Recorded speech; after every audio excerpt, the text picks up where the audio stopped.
Hey guys, welcome back to my channel. मैंने कई सारे शॉर्ट्स बनाए थे कल बीएनएसएस से रिलेटेड, जो कि सीआरपीसी था अभी तक।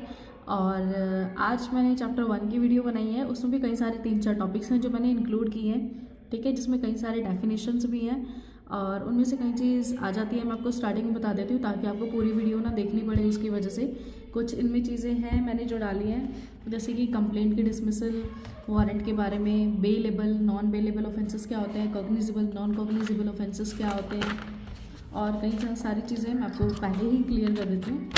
और ये मैं नीचे थंबनेल्स में भी डाल दूँगी।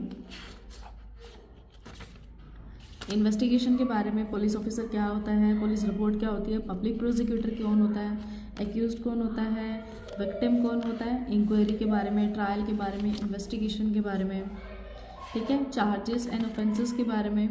और मैंने इसमें कुछ फीचर्स बताए हैं बीएनएसएस के, जब से बीएनएसएस आया है तो उसके क्या फीचर्स हैं मेजरली, ठीक है। तो यहाँ हमने ये पहला चैप्टर कंप्लीट किया था। नेक्स्ट में आ रही हूँ नेक्स्ट चैप्टर के साथ, जिसमें हम लोग कॉन्स्टिट्यूशन पढ़ेंगे सीआरपीसी का और उसके ऑफेंसेस का, मतलब क्रिमिनल कोड्स के और उनके ऑफिसर्स के कॉन्स्टिट्यूशन क्या है, constitution of criminal code and officers, इसके बारे में पढ़ेंगे, ठीक है। बाकी तब तक आप लोग सब्सक्राइब करें मेरे चैनल को। उसका नाम है law with Deepali Sardana and same Instagram account है मेरा। और अगर आप ऐसी हेल्प करेंगे मैं और वीडियोज़ लेके आऊँगी और इससे बेटर वीडियोज़ बनाऊँगी ताकि पढ़ने में भी मज़ा आए, और उस हिसाब से मैं इंस्ट्रूमेंट्स वगैरह और इन सारी चीज़ों पर काम करूँगी, ठीक है। Thank you so much. Video देखें पहले, उसके बाद बंद करना है, ठीक है। Thank you. अब देखो, मैं एक टॉपिक क्लियर करने वाली हूँ जिसका सारा जो कंप्लीट बनता है वो है बीएनएसएस का, भारतीय नागरिक सुरक्षा संहिता का। और इसमें मैंने कई सारी वीडियो बना दी हैं छोटी छोटी, बट ये मैं बिल्कुल स्टार्टिंग का चैप्टर बना रही हूँ जिसमें कि बीएनएसएस के कुछ फीचर्स हैं उसके बारे में बताना है, ठीक है। आप सबको पता है बीएनएसएस 2023 में आया था और सीआरपीसी का नाम ही चेंज करके बीएनएसएस कर दिया है। तो अब इसी के ऊपर हम लोग ये पढ़ रहे हैं। अगर साइलेंट फीचर्स आता है एग्ज़ाम में, आपको इसके बारे में और पॉइंट्स चाहिए तो यहाँ पे इजीली मिल जाएंगे।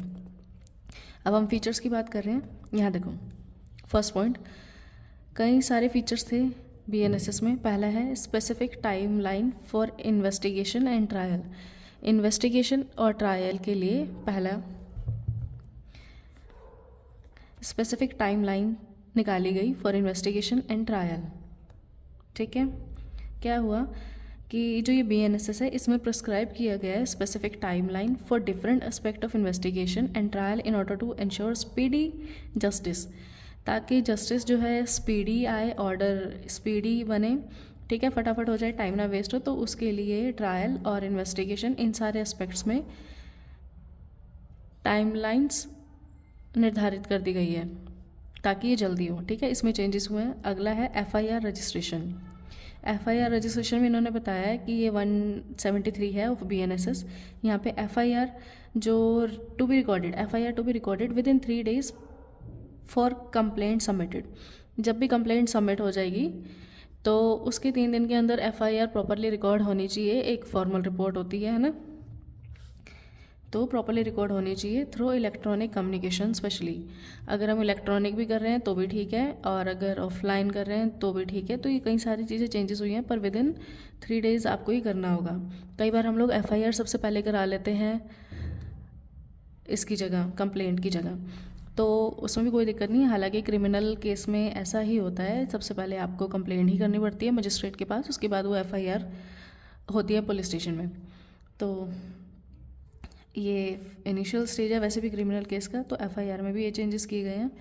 अब है थर्ड पे, सेक्शन 175 बीएनएसएस का प्रोवाइड करता है कि investigation in case of cognizable offence, अगर कोई सीरियस ऑफेंस किया गया है उसमें जो इन्वेस्टिगेशन है वो मजिस्ट्रेट ही ऑर्डर करेगा, ठीक है। आपने कोई सीरियस क्राइम कर दिया, आपने मर्डर कर दिया, आपने रेप कर दिया, तो उसमें कोई भी इन्वेस्टिगेशन करानी होगी मजिस्ट्रेट ऑर्डर देगा पुलिस को कि इसके अगेंस्ट आप इन्वेस्टिगेशन करो। Subjected to submission of police officer, जिसमें पुलिस ऑफिसर आएगा, और इंक्वायरी भी होगी मजिस्ट्रेट के द्वारा अगर उसको लगता है तो, मजिस्ट्रेट को लगता है तो। अगला है medical examination report. Medical examination report, अगर रेप विक्टिम की बात की गई है तो उसका जो मेडिकल एग्जामिनेशन है वो विद इन 7 डेज़ फॉरवर्ड कर दिया जाएगा इन्वेस्टिगेटिंग ऑफिसर को। मान लो आप किसी भी स्टेट में हो, कहीं से कोई भी आप मेडिकल एग्जामिनेशन रिपोर्ट लेके आ रहे हो, स्पेशली रेप विक्टिम का, तो वो 7 दिन के अंदर अंदर इन्वेस्टिगेटिंग ऑफिसर के पास आ जानी चाहिए, ensuring timely collection of crucial evidence, right? अगला point, victim and informant updates. अब जो भी विक्टिम है, मतलब जिसका नुकसान हुआ है, ठीक है, जिसने कंप्लेंट की है, वो विक्टिम या फिर कोई भी इन्फॉर्मेंट है, उसको अपडेट का क्या सीन रहेगा। मतलब हमने किसी के लिए कंप्लेंट किया, हमें अपडेट भी लेना है आगे से कि क्या चल रहा है, उस पर काम चल भी रहा है या नहीं चल रहा। तो इसमें भी कुछ चेंजेस किए हैं उन्होंने, मतलब फीचर्स हैं इसके BNSS के, जैसे कि रेगुलर अपडेट्स मिलती रहेगी विक्टिम या इन्फॉर्मेंट को about status of investigation with in 90 days. पहले ही 90 दिन में आपको अपडेट मिल जाएगी। आपको पता ही है, वरना इन सारे कामों में क्या होता है, 1 महीना ऐसे निकल जाता है, 2 महीने निकल जाते हैं, ऐसे निकल जाते हैं, पता नहीं चलता है कुछ। तो विद इन 90 डेज़ आपको कोई ना कोई रिप्लाई तो करना ही पड़ेगा, आपको बताने पड़ेंगे कि क्या चल रहा है। और फ्रॉस्टिंग ट्रांसपेरेंसी रहेगी इन सारी चीज़ों से, और जो भी स्टेक होल्डर हैं, जो भी उस से रिलेटेड लगे हुए हैं न्यूज़ लेने के लिए, वो अपडेट रहेंगे। अगला है फ्रेमिंग चार्जेस। फ्रेमिंग चार्जेस में क्या है, ये 251 है BNSS का। यहाँ पे कोई भी कॉम्पिटेंट मजिस्ट्रेट है require to frame charges within 60 days from the first hearing of charge. अब कोई भी पहली हियरिंग हो गई है, ठीक है, सेशन में, ट्रायबल में ट्रायल हो रहा है, पहली हियरिंग हो रही है, तो अब चार्जेस भी फ्रेम कर रहे हैं, प्रॉपर चार्जेस फ्रेम कर रहे हैं सामने वाले के अगेंस्ट, जिसने भी ऑफेंस किया है, ऑफेंडर के अगेंस्ट, तो वो विद इन 60 डेज़ आपको करने ही पड़ेंगे, ठीक है। आप लटक नहीं सकते या लटका नहीं सकते कि अभी ऐसे चलने दो, बाद में सीरियस उस पर जो भी हैं चार्जेस वो लगाने हैं। तो विद इन 60 डेज़ आप उस पर चार्जेस फ्रेम करोगे। अगला है ट्रायल इन एब्सेंशिया। ये एब्सेंट वाला एब्सेंशिया है, एब्सेंशिया, ट्रायल एब्सेंशिया। अब इसमें स्पेशली दिया है, कोर्ट को यहाँ पे पावर दी गई है, court empowered to initiate trial, कि ट्रायल वो इनिशिएट कर देगा जब एब्सेंट होगा, अगेंस्ट प्रोक्लेम्ड ऑफेंडर। अब प्रोक्लेम्ड ऑफेंडर आपको पता है क्या था। प्रोक्लेम्ड ऑफेंडर होता है वो जो कि भाग चुका है, जिसके अगेंस्ट कोर्ट ने ये जारी कर दिया है कि ये भागा हुआ अपराधी है, काइंड ऑफ भगोड़ा, राइट। तो अगर वो भाग जाता है और आता नहीं है ट्रायल में, तो कोर्ट के पास ये राइट है, पावर है कि वो उसके एब्सेंट में भी ट्रायल चलाते रहें, ठीक है। After 90 days from charge framing, और ये फ्रेम चार्ज होने के 90 डेज़ बाद हैं, मतलब आपको 90 डेज़ तो कम से कम उसका ध्यान रखना पड़ेगा, वेट करना पड़ेगा, उसके बाद आप ये सारा काम कर सकते हो, ठीक है। जिसमें expediting proceedings and timely ensure delivery of justice, वही है कि टाइमली तक डिलीवरी हो जाए जस्टिस का, विक्टिम्स को भी और सोसाइटी को भी। अगला है 8th जजमेंट प्रोनाउंसमेंट। अब जजमेंट कैसे प्रोनाउंस होगी, criminal court to pronounce judgment, criminal court to pronounce judgment within 45 days पहले ट्रायल कंक्लूजन के, ठीक है। तो 45 डे के अंदर भी उसको कोई ना कोई जजमेंट क्रिमिनल कोर्ट में जज को देनी होती है, एंश्योरिंग ए प्रॉम्प्ट लीगल रेजोल्यूशन, ताकि लीगल रेजोल्यूशन रहे, और कुछ भी कोई भी जजमेंट है उन्होंने दी है उसको अपलोड करना है सेक्शन 392 ऑफ BNSS के अंदर। क्रिमिनल कोर्ट को अपलोड करना है judgment within 7 days from the date of pronouncement of their on their portal providing easy access to litigants, ठीक है। आपने जजमेंट दे दी तो आपको 7 दिन के अंदर ये सारा कुछ अपडेट करना पड़ेगा ऑनलाइन अपने पोर्टल पे, ताकि जो लिटिगेंट्स है, जो भी इसके लिए काम कर रहे हैं, उनको पता चल जाए कि क्या है अपडेट, ठीक है। अगला है audio video recording of search. Audio video recording of search, अगर कोई भी सर्च के लिए ऑर्डर दिया जाता है, सर्च वारंट टाइप, तो उसमें ऑडियो वीडियो रिकॉर्डिंग अब ज़रूरी कर दी गई है। यहाँ पे पूरी लाइन बताती हूँ। BNSS mandates audio video recording of search and seizure to bring in greater transparency रहे, ताकि इन्वेस्टिगेशन में। अगला है attachment of property during investigation. Investigation के दौरान अगर कोई प्रॉपर्टी अटैच करनी पड़ जाए, अब प्रॉपर्टी अटैच तब करनी पड़ जाती है जब सामने वाला आता नहीं, मानता नहीं, समन देने पे भी कुछ नहीं हो पाता, तो हमें कोई ना कोई चीज़ उसकी उठानी पड़ती है, अटैच करनी पड़ती है, ताकि वो उसके अगेंस्ट काम करे और वो उसके लिए आए कम से कम। तो the property of criminals which is deem to proceed of crime. अब क्या होगा क्रिमिनल के केस में, क्या होगा कि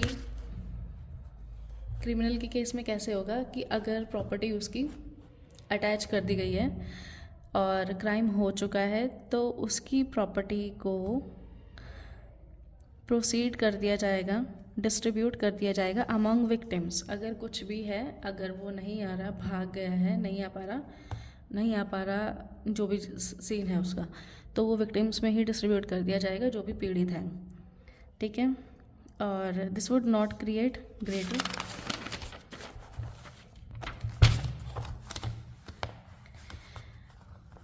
यहाँ पे देखो ये सिंपल बिल्कुल सही लाइन बोली गई है कि ऐसा करने से कुछ ज़्यादा तो बड़ी बात नहीं होगी, बट एक पेशनरी रिलीफ मिल जाएगा विक्टिम को, मतलब उसका काम चल जाएगा, कुछ ना कुछ तो उसको अच्छा लगेगा इसके लिए, ठीक है।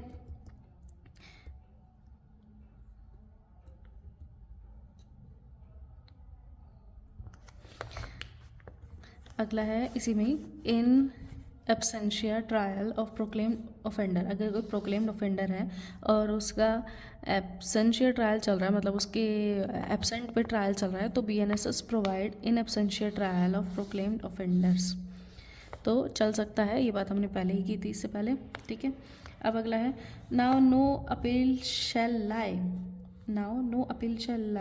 When high court pass only a sentence of imprisonment for term not exceeding 3 months in place of 6 months in criminal procedure code। अब यहाँ पे इस पूरी लाइन को पढ़ने की बजाय मैं आपको सिंपल सी एक चीज़ बताती हूँ कि यहाँ पे कोई भी अपील नहीं हो पाएगी जहाँ पे हाई कोर्ट ने इम्प्रिजनमेंट का सेंटेंस दिया हो कि आपको कैद हो चुकी है, वहाँ पे आप अपील नहीं कर सकते उस केस में, ठीक है। और जो कि 3 महीने से ज़्यादा नहीं होनी चाहिए, और ये पहले 6 महीने की थी वैसे, तो अब ये चेंजेस किए ना BNSS में CRPC से, तो पहले 6 महीने थे, अब 3 हो गए, तो अब 3 महीने से ज़्यादा नहीं होनी चाहिए, पर अब 3 महीने की जेल आपको करनी पड़ेगी अगर सेंटेंस हो चुका है हाई कोर्ट के थ्रू, ठीक है, और अपील नहीं कर सकते। अब उसके बाद यहाँ पे कई सारे टॉपिक्स हैं जिसके मैंने छोटे छोटे शॉर्ट्स भी बना दिए थे, यहाँ हम पढ़ लेते हैं एक बार। Bailable and non bailable offence. Bailable offence आपको पता है, वो ऑफेंस जिन पे बेल हो जाती है ईजिली, और ये सीरियस क्राइम नहीं होते, बेल हो गई मतलब सीरियस क्राइम तो नहीं है। नॉन बेलेबल ऑफेंस जिसमें बेल ईजिली नहीं होती, तो मतलब कि ये सीरियस क्राइम है। तो हम ऐसे ही पढ़ते हैं लाइन से, जैसे कि हम लोगों को पता है और समझ आ रही है चीज़। सो बेलेबल ऑफेंस क्या है? A bailable offence is less serious, ठीक है, वैसे ही बताया हुआ लेस सीरियस है in comparison to non bailable offence. Simple सी चीज़, हमने डिफरेंस करना है अगर एग्जाम में आता है, और हमारे पास पॉइंट्स होने चाहिए, मैटर होना चाहिए लिखने के लिए, राइट। अगला इसी में, इन बेलेबल ऑफेंस में bail is guaranteed by the police. Bail police ही देगी, ऑब्वियसली पुलिस स्टेशन में ही हो आप, जेल तो वही हुई है ऑफिसर, पर कोर्ट और by court, and the accused can claim it as a right, ठीक है। आप पुलिस ऑफिसर के थ्रू भी कर सकते हो, और अगर आपका ये सारा कोर्ट के थ्रू जा रहा है, आप कोर्ट के थ्रू भी अप्लाई कर रहे हो, तो कोर्ट के थ्रू भी आपका बेल हो सकता है। और एक्यूज्ड इसमें अपना क्लेम राइट की तरह लेता है, मतलब ये उसका हक है, अगर उसको पता है कि उसका जो ऑफेंस है वो बेलेबल है, तो हाँ वो उसका हक है कि वो बेल करा सकता है अपनी। अब इन बेलेबल ऑफेंस द एक्यूज्ड में be released after executing a bond without sureties. अब बेलेबल ऑफेंस में क्या चीज़ बताइए? बेलेबल ऑफेंस में तब भी हो जाता है अगर आप एक बॉन्ड एग्जीक्यूट कर दो, श्योरिटी भी नहीं देनी पड़ती, पर आपको एक बॉन्ड एग्जीक्यूट करना पड़ता है कि आप शांति बनाए रखोगे, कोई दिक्कत नहीं करोगे आगे कल को, ठीक है। तो ऐसा करके भी आप बेल ले सकते हो। इन बेलेबल ऑफेंस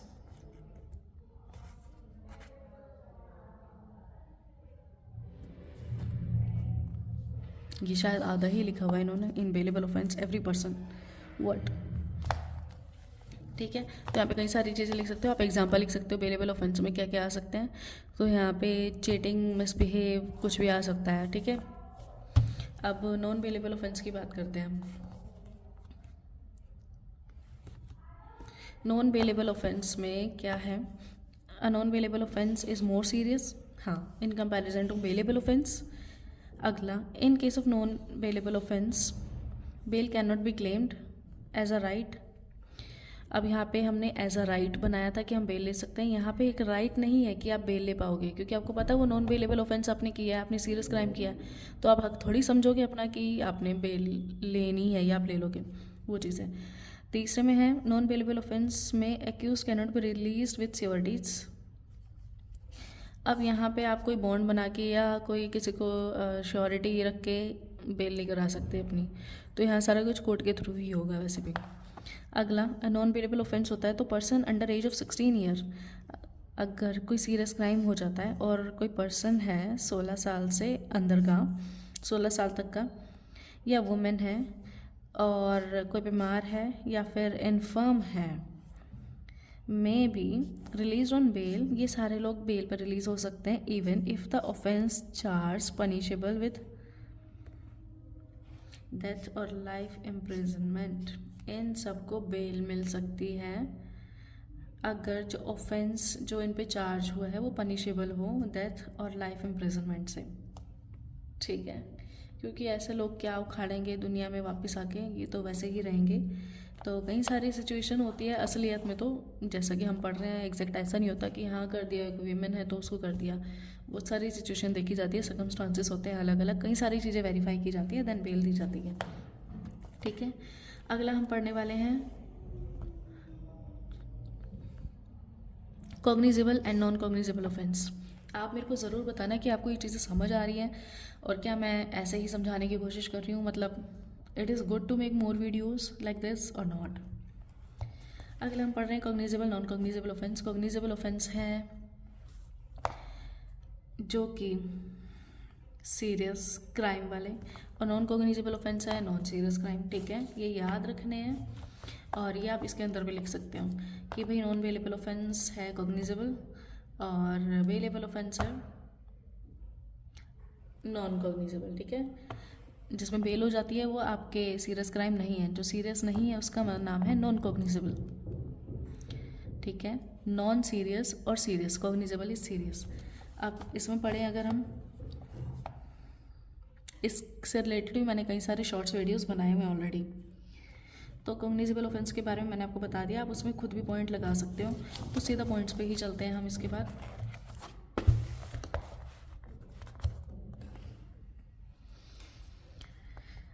कॉग्निजेबल ऑफेंस है यूजुअली सीरियस ऑफेंसेस और वो लाइटर ऑफेंसेस है नॉन कॉग्निजेबल। कॉग्निजेबल ऑफेंस, अभी हम सीरियस की ही बात करते हैं सबसे पहले। कॉग्निजेबल ऑफेंसेस में पुलिस अरेस्ट कर सकती है विदाउट वारंट। ठीक है, अपने सीरियस क्राइम कर दिया तो पुलिस बिना वारंट भी तो आ ही सकती है आपके पास, वेट थोड़ी करेगी वारंट देने का कि भाई तू रेप ऑफेंडर है, हम आएंगे फिर तेरे को ले जाएंगे, या समन्स देगी कुछ भी। तो in this offence proceeding start by filing a complaint by the party. इसमें जब कोई पार्टी कंप्लेंट करेगी तो ही फाइल होगा, हाँ, वरना पता नहीं चलेगा ना कि कम क्राइम हुआ है कोई। अगला है in this offence police start investigation suo motu. Suo motu मतलब खुद से ही पुलिस इन्वेस्टिगेशन शुरू कर देती है, पुलिस वेट नहीं कर सकती इसमें कि कोर्ट कुछ कहेगा, कोर्ट पे बात जाएगी तो हम खुद करेंगे, तो कुछ करेंगे। ठीक है, तो इस ऑफेंस में पुलिस स्टार्ट कर देती है इन्वेस्टिगेशन। अगला है ये ऑफेंस कंसिडर किया जाता है अगेंस्ट एन इंडिविजुअल। ठीक, मतलब स्पेशली पर्सन टू पर्सन होता है, ऐसा नहीं है आप किसी के घर पे पत्थर मार के आ गए, आपने सीरियस क्राइम किया। ठीक है, वैसे कॉग्निजेबल सीरियस ऑफेंस में आपके आर्म्ड फोर्सेस भी आ सकते हैं। आर्म्ड फोर्सेस भी तब तक आएंगे तब ही पता चलेंगे बाहर जब आप उससे कोई कांड करोगे, अदरवाइज तो पता ही नहीं चलेंगे आपके पास आर्म्ड फोर्सेस हैं, आपके पास इतनी सारी गन्स हैं जो हो नहीं सकती नॉर्मल पर्सन के पास विदाउट लाइसेंस। ठीक है, तो against an individual he consider किया जाता है दिस ऑफेंस। अब नॉन सीरियस ऑफेंस में आते हैं, ये लाइटर ऑफेंस होते हैं और इस ऑफेंस में पुलिस में अरेस्ट विदाउट वारंट। यहाँ पे पुलिस अरेस्ट भी कर सकती है विदाउट वारंट, बट ज़रूरी नहीं है। ठीक है, और in this offence the proceeding start suo motu, बिल्कुल सेम, चाहे चोरी भी हुई हो तो पुलिस अपने हिसाब से तो इन्वेस्टिगेशन करेगी। In this offence previous magistrate is essential. Okay, जो सीरियस क्राइम नहीं है तो हम मजिस्ट्रेट के पास जाएंगे, तो पिछला मजिस्ट्रेट होना ज़रूरी है। ये मेरे को नहीं पता चली क्या बात लिखी है हमें क्या। This offence is consider against the society as a whole. हाँ देखो, हमारे पास इससे बेटर पॉइंट्स हैं, मैंने शॉर्ट्स बनाए हुए हैं उसमें, तो आप उसमें से इजीली कर सकते हो। ठीक है, अगला है चार्ज एंड ऑफेंस के बारे में। आपको चार्ज पता होना चाहिए। चार्ज क्या है? Charge include any head of charge when the charge contains. इस लाइन को इग्नोर करना, मैंने यहाँ से कुछ भी पढ़ लिया। चार्ज के बारे में बताते हैं। चार्ज एक इम्पॉर्टेंट स्टेप है इन क्रिमिनल प्रोसीडिंग। एक चार्ज फ्रेम किया जाता है जब प्राइमा फेसी केस हो, ठीक है, मतलब आपके सामने ही सबूत हो, तो तब चार्ज फ्रेम किया जाता है, क्योंकि आप सब कुछ पता कर सकते हो ना कि क्या हुआ क्या नहीं। इस डिस्क्लोज, जब प्राइमा फेसिस डिस्क्लोज हो चुका हो, ठीक है, उसको पता हो कि भाई यही है, ये सबूत है, ये विटनेस है। अबाउट अ सर्टन ऑफेंस और ऑफेंसेस, जब कोर्ट चार्जेस फ्रेम कर सकती है एक स्पेसिफिक ऑफेंस के बारे में, जो इम्प्लीकेशंस होते हैं वो प्राइमा फेसी के व्यू पे ही होते हैं, मतलब जिसने देखा, जो विटनेस है उसके बेस पे, ठीक है। एक चार्ज जो है वो precise formulation of specific accusation है। एक्यूजेशन ही होते हैं वैसे चार्जेस में, कि आपके पास ये धारा लग गई, ये धारा लग गई, kind of made against a person who is entitled to know its nature at earlier stage. और उसको ये बात बतानी ज़रूरी है सामने वाले को, ऑफेंडर को, कि भाई ये चार्जेस तेरे अगेंस्ट है और उसके ये नतीजे होंगे। अब ऑफेंस के बारे में पढ़ लेते हैं थोड़ा बहुत। ऑफेंस होता है इज़ एन एक्ट, या तो ये एक्ट है या ओमिशन या एक्ट भूलना, मेड पनिशेबल बाय लॉ हो, ठीक है, for the time by enforce in India. या तो आप कुछ करना भूल गए, या तो आपने कुछ ऐसा कर दिया जो कि पनिशेबल हो लॉ में। ऑफेंस में पढ़ते हैं, the offence is an act, ये तो सेम लाइन है। The offence may have been committed even with no formal charges framed. हाँ, ऑफेंस तो कभी भी हो जाता है, ज़रूरी थोड़ी है कि चार्जेस फ्रेम होने प्रॉपरली, मतलब फॉर्मल चलना है, तो ऑफेंस कभी भी फ्रेम हो सकते हैं। It is not in case of offence. हमने चार्ज पढ़ लिया है, हमें मेजर मेजर चीज़ें ही बनानी है इसमें। इंक्वायरी और ट्रायल है अगला हमारे पास क्वेश्चन, इंक्वायरी एंड ट्रायल। देखो, इंक्वायरी अगर हम स्टेप बाय स्टेप चले तो इंक्वायरी के बाद ट्रायल शुरू होती है। पहले इन्वेस्टिगेशन होता है, फिर उसके ऊपर इंक्वायरी बैठती है, फिर उसके बाद ट्रायल शुरू होता है, ठीक है। अब inquiry means every inquiry other than a trial, trial से अलग, ठीक है, और ये कोर्ट के थ्रू होती है inquiry. Conducted under this Sanhita by the magistrate or court. The word inquiry is a very wide connotation. Under the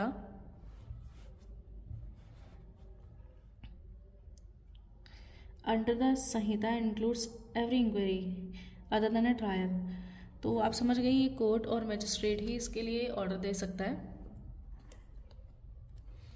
कि कोर्ट और मैजिस्ट्रेट ही इसके लिए ऑर्डर दे सकता है, और ये ट्रायल नहीं है, ये सिर्फ इंक्वायरी के लिए है, और इससे पहले इन्वेस्टिगेशन भी होती है। हम आगे चलते हैं इस पर।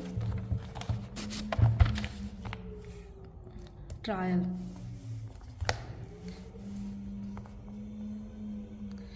अगर ट्रायल की बात करें, the word trial has not been defined in, देखो ट्रायल का प्रॉपर मीनिंग संहिता में नहीं बताया हुआ इस BNSS में। तो देयर लॉर्डशिप, जो भी जज है वो हेल्ड करता है, वो बताता है कि जो ट्रायल मीन्स, ट्रायल का मतलब है सारी प्रोसीडिंग इंक्लूडिंग द सेंटेंस। हम अगर सेंटेंस भी देते हैं तो वो भी सारा ट्रायल के अंदर आता है, मतलब सारी प्रोसीडिंग्स, सब इन सारी चीज़ों को ट्रायल बोलते हैं। और ये एक जुडिशियल प्रोसीडिंग है ट्रायल वाली, ठीक है, विच एंड्स इन आइदर कन्विक्टिंग और इक्विटल। या फिर यहाँ पे कन्विक्शन होगा, या तो इक्विटल होगा, या तो वो बरी हो जाएगा, या फिर वो दोषी साबित हो जाएगा, ठीक है। तो इन्वेस्टिगेशन एंड इंक्वायरी के बारे में हमने काफ़ी सारी चीज़ें पढ़ी। इंक्वायरी और ट्रायल के बारे में। अब हम इन्वेस्टिगेशन को भी पढ़ लेते हैं क्योंकि लाइन वाइज ऐसे ही आता है, इन्वेस्टिगेशन देन इंक्वायरी और देन ट्रायल। अगर हम इन्वेस्टिगेशन के बारे में पढ़ते हैं तो मैं इसके बारे में बता देती हूँ।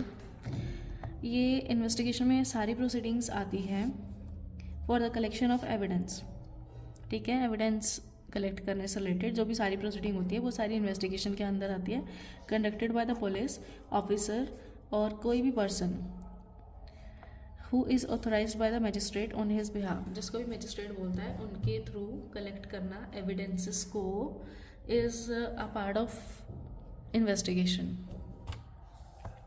अब संहिता के अंदर इन्वेस्टिगेशन कंसिस्ट होती है किन किन चीज़ों से, प्रोसीडिंग टू द स्पॉट,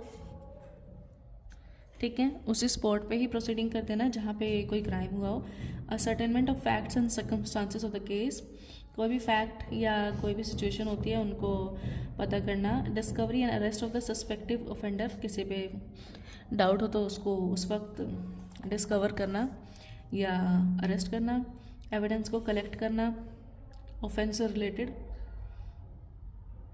कई सारे लोगों का एग्जामिन करना, पूछताछ करनी और उस जगह की सर्च करनी और सीज करने, अगर कोई भी हमें नेसेसरी चीज़ लगती है कि इन्वेस्टिगेशन के रिलेटेड है या ये काम आएगी एविडेंस के, तो हम वो चीज़ वहाँ से उठा सकते हैं, मतलब वो उठा सकते हैं जो इन्वेस्टिगेट कर रहे हैं।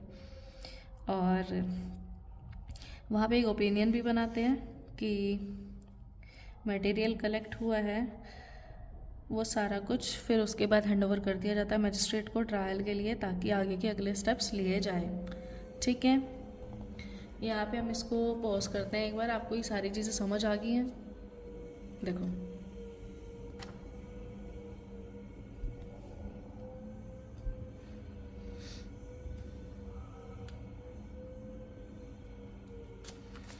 अगली चीज़ है एक्यूज्ड और विक्टिम।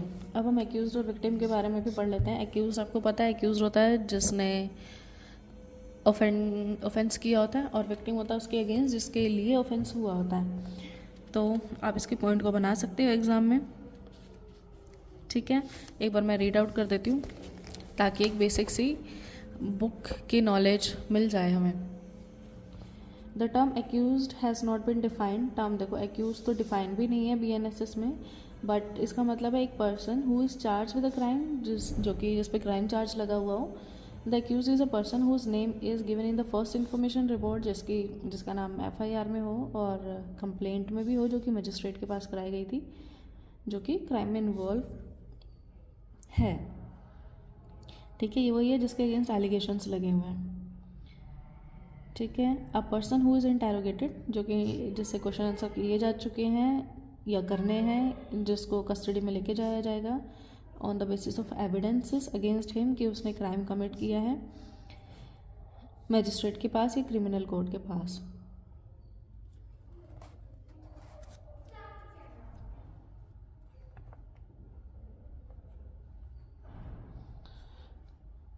ठीक है। अब अगला विक्टिम। विक्टिम डिफाइन है सेक्शन 2 के 1 के वाई में। It means a person who has suffered any loss, जिसको लॉस सफ़र हुआ हो, इंजरी हुई हो, cause by any reason of act और omission which is for which the accuse person has been charge, तो वो विक्टिम ही हुआ, ठीक है।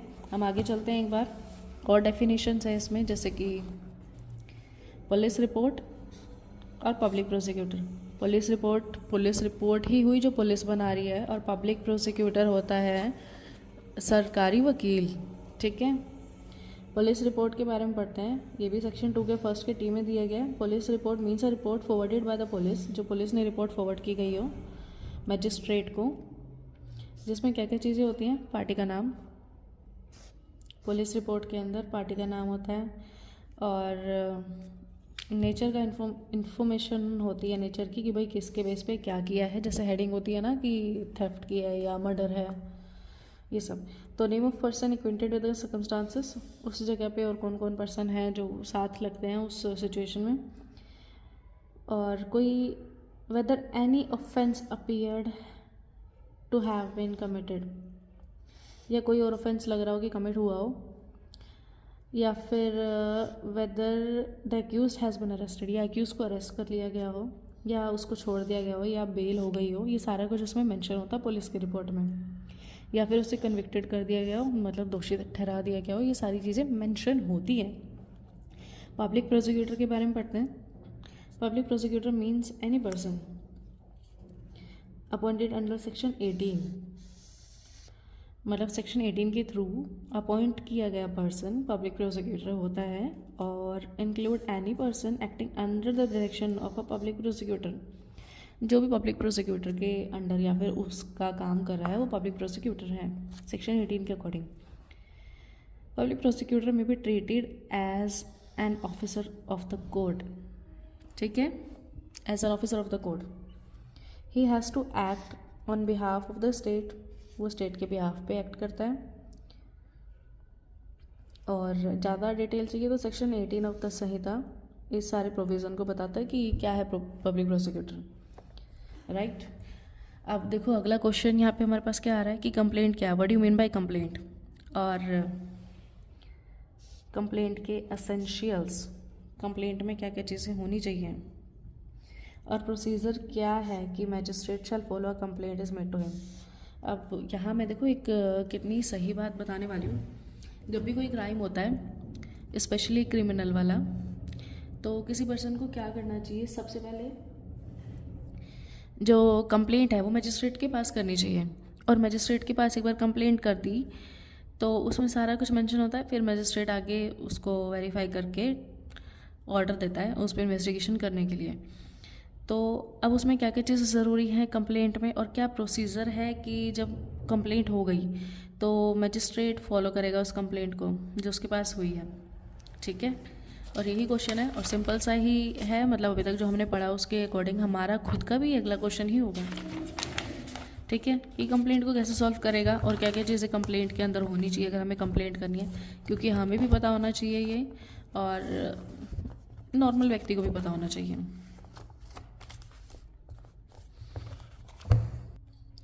चलें अब हम लोग पढ़ते हैं इसके बारे में। कंप्लेंट का मतलब, कंप्लेंट मीन्स कोई भी एलिगेशन जो कि ओरली या राइटिंग में हो रही हो मैजिस्ट्रेट के पास, वो भी उस व्यू से कि वो उसका ध्यान रखेगा, मतलब उस पर काम करेगा, taking action under this Sanhita, that some person whether known और unknown has omitted an offence, कि किसी पर्सन ने, जिसको मैं जानता भी हूँ या हो सकता नहीं भी जानता हूँ, उसने एक ऑफेंस कमिट कर दिया, मतलब किसी ने आते जाते भी देखा कि कोई ऑफेंस हुआ, कोई क्राइम हुआ, तो वो भी मैजिस्ट्रेट को कंप्लेंट कर सकता है, वेदर ओरली और in writing, but does not include a police report, ठीक है, ये कोई पुलिस रिपोर्ट नहीं होती। It is to be noted that purpose of the complaint is to enable the magistrate to take action under this संहिता। Complaint का main purpose ही यही है कि मैजिस्ट्रेट उसके ऊपर काम करे। A complaint implies that some person, whether known or unknown, has committed an offense. Complaint does not include a police report. Same line he repeat की गई है, ठीक है, नॉन हो या अननोन हो, कोई भी किसी के भी अगेंस्ट हम लोग कर सकते हैं अगर हमें लग रहा है कि क्राइम हुआ है, और ये पुलिस रिपोर्ट नहीं है।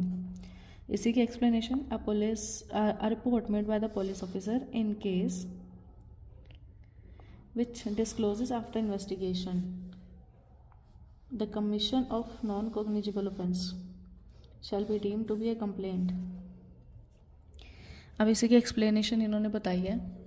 उसमें क्या कहा है इन्होंने कि एक रिपोर्ट जो पुलिस ने बनाई है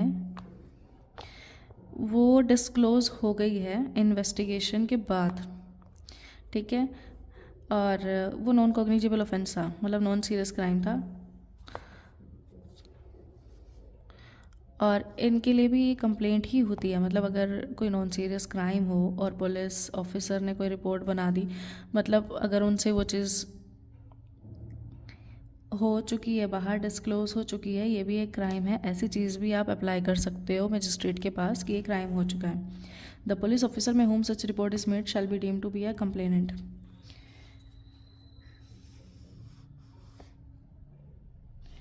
और अगर कंप्लेंट करने वाला पुलिस है तो पुलिस इज़ अ कंप्लेनेंट। अब कंप्लेंट के एसेंशियल्स क्या क्या होते हैं? इट इज़ एन एलिगेशन जो कि ओरली और राइटिंग में होता है, ये नॉन और अननोन पर्सन पे हो सकता है जिसने भी कमिट किया हो क्राइम या ऑफेंस। कंप्लेंट मजिस्ट्रेट के पास होती है, ठीक है, पुलिस के पास नहीं। और इसमें ये व्यू होता है कि magistrate should take action against the code. जो भी हुआ है मजिस्ट्रेट इस पे एक्शन ले, तभी तो हमने कंप्लेंट की है, ठीक है। अगला है, ये ज़रूरी नहीं है कि कंप्लेंट वही करेगा जो एग्रीव्ड पर्सन होगा, ठीक है। मान लो कि मर्डर हुआ हो सामने वाले का, वो ज़रूरी नहीं है कि मर्डर जिसका हुआ है वही कंप्लेंट करेगा, वो तो मर चुका है। वैसे भी ऐसा भी ज़रूरी नहीं है कि उसकी फैमिली वाले ही कंप्लेंट करेंगे। उसकी कंप्लेंट कोई भी कर सकता है, पड़ोसी भी कर सकता है, किसी को लगता है, और किसी के सामने हुआ है, किसी को भी उसके बारे में पता है, नोन हो या नोन हो, कोई भी कर सकता है। It is to be noted that complaint is constituted of the allegation. Complaint में सारी एलिगेशंस ही होती है फैक्ट की, ऑफेंसर रिलेटेड, ठीक है। बाकी कई सारे केसेस दिए हुए हैं इसमें। कंप्लेंट टू मजिस्ट्रेट, मजिस्ट्रेट के पास हम कंप्लेंट करते हैं तो उसके बारे में क्या लिखा है, कुछ देखते हैं, एक्स्ट्रा लिखा होता हूँ।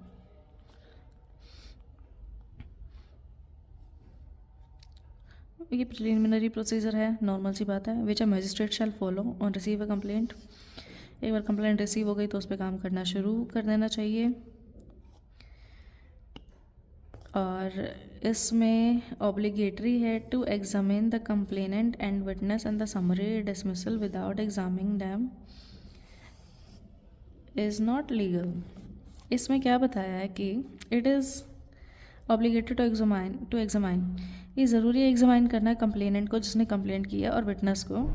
एंड समरी डिसमिसल भी हो सकता है विदाउट एग्जामाइनिंग दैम, और ये लीगल नहीं है। मतलब अगर उसको लगता है मजिस्ट्रेट को कि ये कोई ज़्यादा बड़ी बात नहीं है, मतलब ये सॉल्व हो सकता है, उसको जैसा ठीक लगता है वो उस हिसाब से उसको डिसमिस भी कर सकता है, या उसको लगता है कि मैंने यहीं पे इस काम को सॉर्ट करा दिया, ख़त्म करा दिया, क्लियर करा दिया, आपस में डील करा दी उनकी, तो ठीक है, तो उसको जैसा ठीक लगता है वैसे करा देता है। अब कंप्लेनेंट का एग्जामिनेशन, इसके बारे में क्या लिखा हुआ है इन्होंने, कंप्लेनेंट का examination. A magistrate taking cognizance of an offense, serious लेता है ऑफेंस को, ऑन कंप्लेनेंट शैल एग्जामिन। हाँ, कंप्लेनेंट से ओथ लेता है कि भाई आपने जो किया वो सही किया या ऐसे ही कंप्लेंट कर दी, ये सारे कुछ। और विटनेस के प्रेजेंट पे भी ये सारा कुछ दिखता है, तो नॉर्मल सी वही बात की गई है इसमें। और दोनों को एग्जामिन करता है, उस हिसाब से उसको लगता है ठीक है तो उसको आगे चलाते हैं ट्रायल के लिए, और अगर नहीं करता वहीं सॉर्ट हो जाता है तो उसको वहाँ भी डिसमिस कर दिया जाता है। अब ये अगला टॉपिक है, provided that when the complaint is made in writing. अगर कंप्लेंट राइटिंग में हो, the magistrate need not to examine the complainant and the witness. देखो एक ये नई बात बोली गई है इसमें, अगर कंप्लेंट राइटिंग में हो तो मजिस्ट्रेट को एग्जामाइन करने की ज़रूरत नहीं है कंप्लेनेंट को और विटनेस को। मतलब जिसने कंप्लेंट किया और विटनेस भी है उसका, उनको एग्जामाइन करने की ज़रूरत नहीं, क्योंकि वो राइटिंग में कर रहे हैं। तो मतलब या तो वो नॉर्मल सा ऑफिस लेके चल रहे हैं कि राइटिंग में किया तो भाई बिल्कुल सही ही होगा, ठीक है, ऐसे ही बोल के चले जाते तो शायद हल्के में भी होता। तो इसमें पढ़ते हैं क्या चीज़ें ऐसी, ऐसा क्यों बोला है इन्होंने। If a public servant acting, अगर एक पब्लिक सर्वेंट की बात की जा रही है यहाँ पे, in the discharge of his official duties और a court has made a complaint. देखो यहाँ पब्लिक सर्वेंट की बात की गई है, अगर उसके लिए कोई कंप्लेंट होता है और रिटर्न में ही होता है तो कोई ज़रूरत नहीं है ऑब्वियसली वो विटनेस या उसको कंप्लेनेंट को पूछेगा कि क्या हुआ क्या नहीं कैसे नहीं, ठीक है, ऑब्वियसली, और वो रिटर्न में ही होगी, राइटिंग में ही होगी एक पब्लिक ऑफिसर के केस में।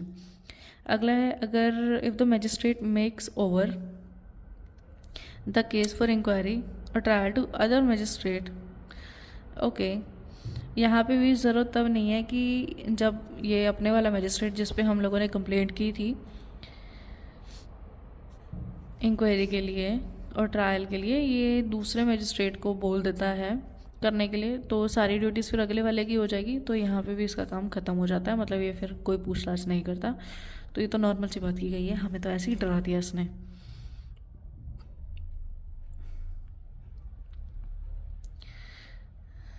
अगला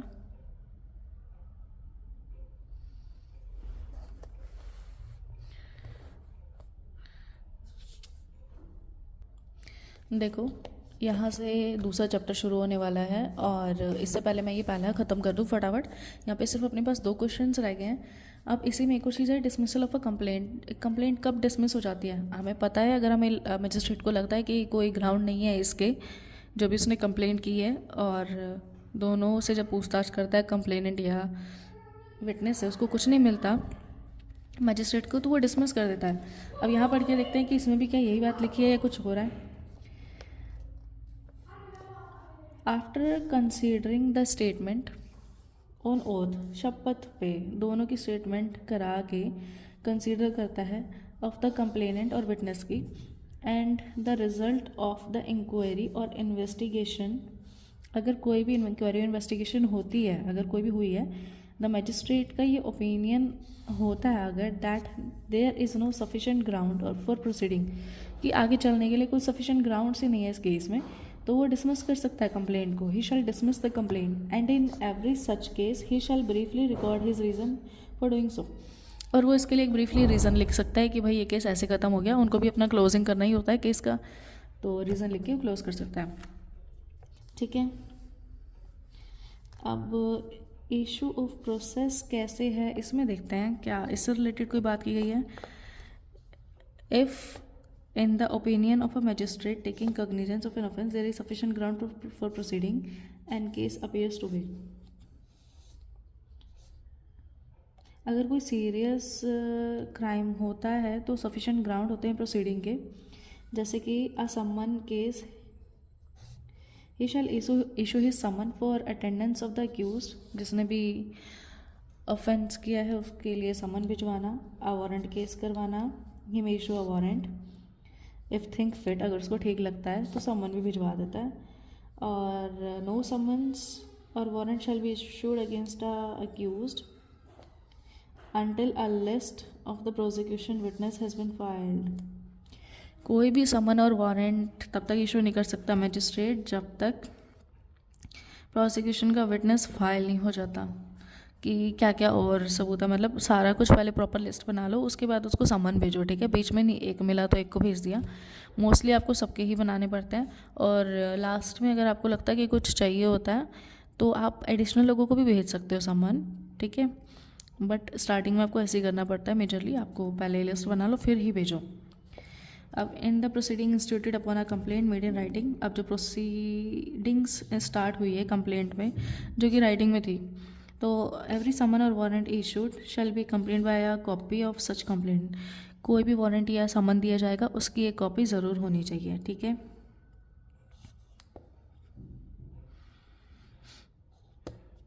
और कोई भी प्रोसीडिंग तब तक नहीं होगी जब तक उसकी फ़ीस पे नहीं हो जाएगी। अब यहाँ पे बात करते हैं, when by any law for the time being in force any process fees or other fees are payable, no process shall be issued until the fees are paid, and if such fees are not paid there is within the reasonable time the magistrate may dismiss the complaint। ठीक है, हर एक चीज़ की एक fees है, अगर आप उसके साथ ओके नहीं कराओगे तो नहीं होगा आगे। ठीक है, अब अपने पास लास्ट क्वेश्चन है, हम लोग ये पढ़ते हैं कंप्लेंट और एफआईआर के बारे में। हम इसके बारे में समझ चुके हैं अच्छा खासा, मुझको नहीं लगता इसको समझाने की ज़रूरत है। ठीक है, देखो पहला, in complaint allegation made, complaint orally और राइटिंग में हो जाती है मैजिस्ट्रेट को, और एफआईआर जो है ऑफिसर को दी जाती है इंचार्ज ऑफ पुलिस स्टेशन को। ठीक है, एक कंप्लेंट जो होती है वो कॉग्निजेबल और नॉन कॉग्निजेबल ऑफेंस की होती है, और जो एफआईआर होती है सिर्फ कॉग्निजेबल ऑफेंस की होती है on the face of it, सिर्फ सीरियस क्राइम की होती है एफआईआर। ऐसा ज़रूरी नहीं है, पर हम सीआरपीसी पढ़ रहे हैं, मतलब बीएनएसएस पढ़ रहे हैं, तो ये उसके लिए है। ठीक है, अब सिविल में पढ़ेंगे तो हाँ एफआईआर तो होगी, पर इसके लिए कॉग्निजेबल ऑफेंस होना ज़रूरी है अगर एफआईआर हो रही है प्रॉपर। और magistrate take cognizance of an offence on complaint made to him but he cannot do okay यहाँ पे क्या है, एक मजिस्ट्रेट कंप्लेंट के ऊपर कार्रवाई कर सकता है, मतलब वहीं से कार्रवाई स्टार्ट कर सकता है, बट एफआईआर के बेस पे नहीं कर सकता, कोई दे नहीं सकता आगे ऑर्डर कि भाई इसको उठा के लाओ, समन भेजो या फिर काइंड ऑफ वारंट इशू करो, ठीक है। अगला है a complainant does not include the report of a police. एक कंप्लेंट में पुलिस को रिपोर्ट इंक्लूड नहीं होती, पुलिस ऑफिसर को, पर the first information of an offence में be given by anybody including the police officer.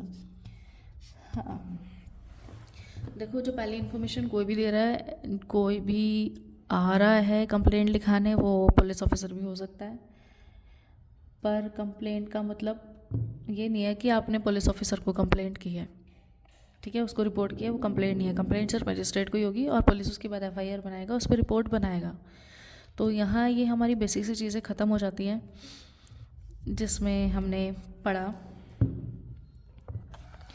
Features पढ़े थे बीएनएसएस के, ठीक है, कंप्लेंट के बारे में पढ़ा, इन्वेस्टिगेशन के बारे में पढ़ा, ट्रायल के बारे में पढ़ा, और ट्रायल के बाद हमने कॉग्निजेबल नॉन कॉग्निजेबल ऑफेंस पढ़ा, bailable non bailable, police report, public prosecutor, accuse के बारे में, विक्टिम के बारे में, इन्वेस्टिगेशन हुई थी यहाँ पे, और चार्ज ऑफेंसेस, ये सब पढ़े थे हमने।